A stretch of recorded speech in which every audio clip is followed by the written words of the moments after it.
안녕하세요. 문화캐스터 레몬입니다. 오늘 함께 읽을 작품은 토지 2부 4편 용정촌과 서울입니다. 이 두 곳에서 서희의 새로운 삶과 조준구를 향한 본격적인 복수 계획이 시작이 되는데요. 사실 주인공 서희보다는 기생이 된 봉순이, 이제 여기에서는 기화라는 이름으로 불리죠. 기화의 발자취와 용정촌에서 공노인의 행보, 이 두 사람에게 눈을 두셔야 돼요. 그럼 주인공 서희는 왜 움직임이 별로 없냐? 아이를 가졌거든요. 나중에 아들을 낳아요. 그런데 결혼식 그리고 아이를 낳는 일 같은 경우는 자세히 그려지지는 않고 있어요. 아마도 용정에서 자리를 잡는 모습과 조준구를 향해 복수의 날을 가는 서희의 모습, 이런 흐름에 어울리지 않아서 짤막하게만 나오는 게 아닐까 싶어요. 솔직히 좀 섭섭하더라고요. 서희가 예쁘게 하고 결혼하는 걸 좀 보고 싶었는데 말이죠. 그리고 우리 신랑 길상이도 얼마나 잘생겼어요. 한 쌍이 예쁘게 그려졌을 텐데 결혼한 두 사람이 행복한가? 글쎄요. 작가는 이렇게 묘사합니다. 고독한 결혼이었다. 한 사나이로서의 자유는 날개죽지가 부러지고 사랑하면서도 살을 저미듯 짙은 애정이면서 그 누구에게도 주고 싶지 않았던 애기씨 최서희가 지금 길상에게는 쓸쓸한 아내다. 행복할 틈이 없었다고 이야기해야 맞겠죠. 일단 양반과 상민의 신분으로 결혼을 했으니 사람들이야 뭐 앞에서는 하고 웃는 하시지만 뒤에서는 쑥덕쑥덕 거리고요. 그 눈초리를 이겨내느라 두 사람 모두 내면적으로 정말 많이 지쳐 있어요. 게다가 양반과 상민의 차이라는 것, 이걸 뭐 외부인도 극복을 못하지만 당사자들 두 사람 스스로도 그 신분차를 제대로 극복하지 못해요. 어쨌든 그래서 우리는 이번 편에서는 기화와 공노인을 따라가 볼게요. 먼저 지난 편에서 기화는 해관 스님을 따라서 간도 용정촌으로 가는데요. 그 마음이 결혼한 처자가 친정을 찾는 것처럼 고향을 찾는 것처럼 애틋합니다. 하지만 한편으로는 또 불편한 마음이 아주 없지는 않아요. 아무래도 자신이 예전에 길상이를 좋아했었고 또 그 마음을 서희가 알고 있었고 게다가 기화는 본인이 예전부터 길상이가 서희를 애틋하게 생각한다는 걸 알고 있었거든요. 그러니 지금 가서 내가 뭘 하자는 걸까 하는 이 심적인 갈등을 일으키기도 합니다. 해관과 기화는 용정촌에 당도하자마자 서희를 찾아갑니다. 서희는 스님과 함께 아리따운 여인 한 명이 왔다라는 소식을 듣고 기화가 왔음을 눈치채요. 서희는 자신의 마음이 약해지는 걸 막 다잡습니다. 고향 사람 가운데서도 자기와 가장 가까이 지냈던 자기 친구이자 몸종이자 엄마가 없을 때는 함께 울었던, 위로해주던 기화잖아요. 봉순이잖아요. 내가 이만한 일로 마음이 약해져? 봉순이가 누구야? 내 곁에서 시중 들던 아이가 아니냐. 마음 약해지지 말자. 응? 의아하게 느끼실 분들 계실 것 같아요. 아니 좀 약해지면 어때? 그런데 서희의 마음이 자세히 그려지지는 않지만 생각해보세요. 겨우 19, 20살 돼서요. 부모도 없이 홀로 이 낯선 땅에서 버티고 서 있는 서희의 모습을요. 단단하게 쌓아 올린 마음의 성벽이 조금이라도 부서지는 거, 그걸 항상 경계했을 거예요. 사방이 적이고 나에게는 쳐부숴야 할 적이 시퍼렇게 눈을 뜨고 살아있으니까요. 거기에 자기 자신에 대한 의심, 혐오와도 싸워야 하죠. 봉순이가 길상이를 연모했던 걸 알기 때문에 내 쪽에서 매달린 결혼을 한 걸 저 아이가 비웃진 않을까? 자신에 대해 냉소를 보내기도 하고요. 그런 생각에 잠겨있는 서희를 만난 기화, 봉순이는요. 꼭 처음 만나는 사람을 보는 것 같다고 생각해요. 꼭 타인 같구나 하고요.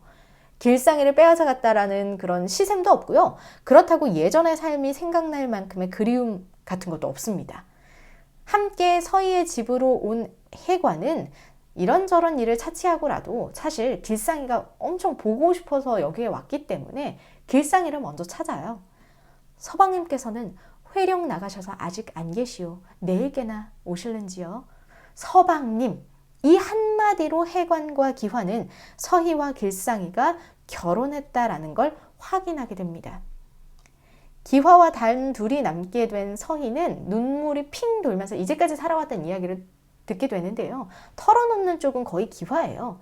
기화는 자기가 이상현의 도움을 받아서 서울에서 자리를 잡았고 또 해관과 연이 닿아서 여기까지 함께 동행했다면서 그동안의 사정을 설명합니다. 이상현이라는 말에 서희가 쓴웃음을 지으면서 뭐 이런 류의 이야기를 해요. 그자가 내 욕은 안 하든? 하고요. 비아냥거리죠. 하지만 기화는 굳이 이상현이 서희를 향해서 날선말을 했던 거 그랬거든요. 욕을 했어요. 아유 못난 사람. 그런 거를 옮기지는 않아요. 지혜롭죠. 그리고 이때 기화는 조준구가 황부자에게 땅 문서 절반을 저당 잡혀서 빚을 냈고 또 그 빚으로 광산을 샀는데 금이 나오지 않아서 속은 거나 다름없다라는 이야기를 서희에게 해줍니다. 그러니 말이 저당이죠. 거의 땅이 팔린 거나 뺏긴 거나 다름없다고요. 서희는 이때 한 번에 땅을 다 찾지는 못해도 조준구가 잃어가는 자신의 집 땅 있죠? 자신이 빼앗긴 땅, 그걸 조금씩 되찾아야겠다라는 생각을 해요. 기화는 간도에 온 김에 보고 싶은 사람을 다 보고 가기로 작정했나 봐요. 일단 국밥 장사를 하고 있는 월선옥 아시죠? 월선 아지매를 만나러 가고요. 그리고 월선이와 함께 퉁포슬에 갑니다. 이 퉁포슬에 가면 누가 있냐면요. 용인의 가족하고 주갑이 그리고 영팔인의 가족이 있거든요. 용이가 있는 곳이면 당연히 누가 있겠죠? 이민애가 있겠죠. 이민애는요. 변한 게 없어요. 그냥 여전히 월선이만 보면 괜히 심통을 부리고요. 변한 게 하나 있다. 옛날에는 자신의 남편인 이용 있죠. 이용을 빼앗아 갈까봐 뺏길까봐 엄청 걱정을 했잖아요. 이제는 남편이고 뭐고 다 버릴 수 있어요. 뭐만 할 수 있으면요. 돈만 벌 수 있으면요. 그 돈을 빼돌리던 월선인의 가게에서 일을 하던 그 시절로 돌아가고 싶어서 엄청 신통을 부리는 거예요. 돈 욕심이요. 돈 욕심이 날이 갈수록 심해져요. 그 엄마의 그 딸이라고 해야 될까요? 이미도 이제 시집을 갔을 만큼 나이가 많이 찼는데요. 월선이가 왔다는 소식을 듣자마자 월선이가 뭐 맛있는 거 가져오지 않았을까 하면서 눈 굴리는 모양이 꼭 이민애랑 똑같아요. 게다가 자신이 소작을 치고 있는 땅의 주인 청나라 사람이거든요. 그 사람에게 몸을 팔면서요. 뭐 그 사람이 억지로 한 것도 아니에요. 자기가 가서 몸을 팔면서요. 돈을 받으면서 그렇게 행실이 좋지가 않습니다. 왜 예전에 이민애도 첫 남편인 칠성이가 살인죄로 사형당했을 때 그때 사정이 어려웠을 때 지나가는 나그네들에게 몸을 팔았었잖아요. 그러니 사람들이 그 엄마의 그 딸이라고 손가락질을 하죠. 영팔이는요. 이미를 보면요. 그냥 이 두 사람은 바닥에 침부터 뱉어요. 그런데 이미의 엄마인 이민의 반응이 더 웃겨요. 뭐 어때? 지가 지 몸 알아서 하는 거지 하면서 내버려 둡니다. 쿨마미인가요? 이러면 안 되죠. 가르쳐서 그런 일을 못하게 해도 모자랄 판인데요. 에휴. 자, 이 집에는 그리고 이용이 길에서 만난 동무, 소리를 잘하는 주가비를 기억하실 거예요. 주가비는 용이의 밭일을 도와주면서 용이 내에서 하숙생으로 살고 있는데요. 퉁포술에 온 기화를 보고 왜 아니겠어요? 얼마나 예쁜데 한눈에 반합니다. 하지만 기화는 어리고 아름다운 기생, 자신은 늙고 못난 일꾼이라는 사실에 괴로워하다가요. 상사병에 이런 것 때문에 웃으면 안 되는데 급체를 해서 정말 죽을 만큼 힘들어해요. 그리고 급체를 했을 때 이 사람을 구해준 사람이 누구냐면요. 강의원이라는 사람인데요. 뭐 구해줬다고 말하기 너무 민망해요. 이 손가락에 그 침을 꽂으니까 트림이랑 방귀가 나오면서 이 사람이 이제 살겠다 하면서 이제 몸이 괜찮아진 거예요. 그래서 자신을 구해준 강의원이라는 사람을 따라서 떠나기로 합니다. 자기의 마음을 접고요. 자, 기화는 간도에서 돌아오고 난 뒤에 서울로 다시 왔죠. 서울에서 서희돈이라고 혹시 기억나세요? 이상현의 친구 뻘이었는데 물론 뭐 선배 뻘이긴 하지만요. 나이가 더 많긴 하지만 같이 어울려 다니는 사람이었죠. 서희돈과 함께 잠시 살다가 전주로 가서 소리를 배우기로 합니다.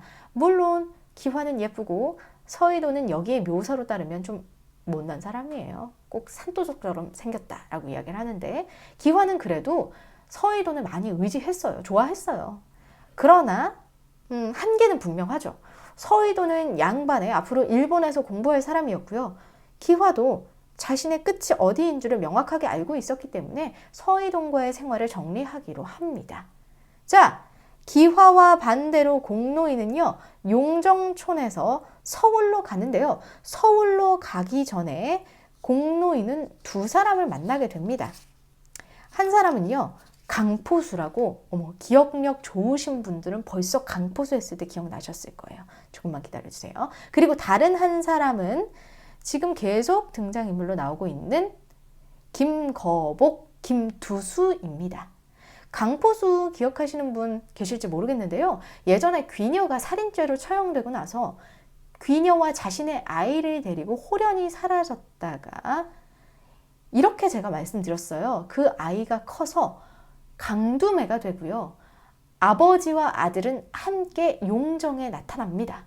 강포수는 자신이 사냥을 해서 돈을 벌 동안 아이를 맡아서 길러주고 공부를 가르쳐줄 곳을 찾고 있었는데요. 그러다가 공노인에게까지 수소문하게 된 거였어요. 잘 아시겠지만 그런 일이 있을 때 월선이는 평사리에 없었기 때문에 월선이와 공노인은 둘 다 강포수를 잘 몰라요.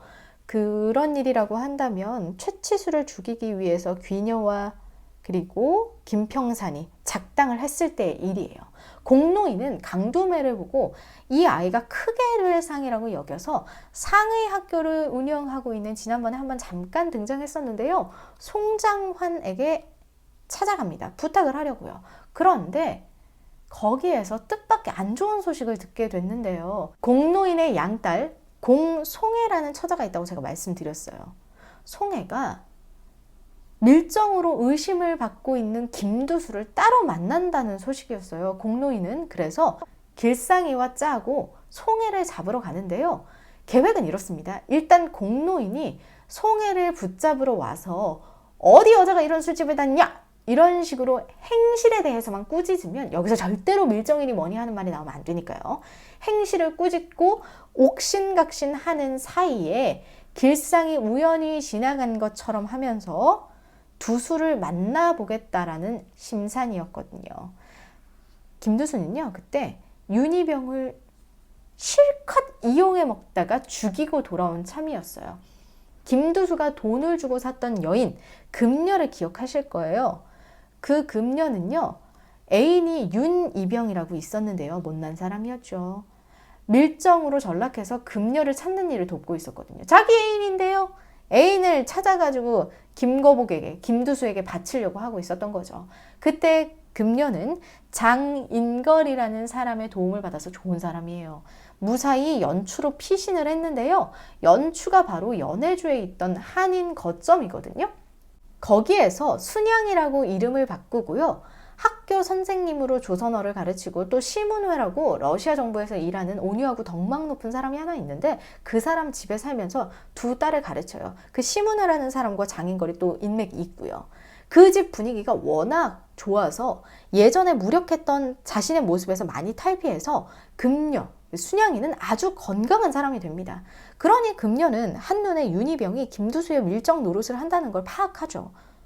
그래서 윤희병이 널 아직 사랑한다 라고 거짓말을 하면서 같이 떠나자고 이야기할 때 아주 단호하게 거절을 하는데요.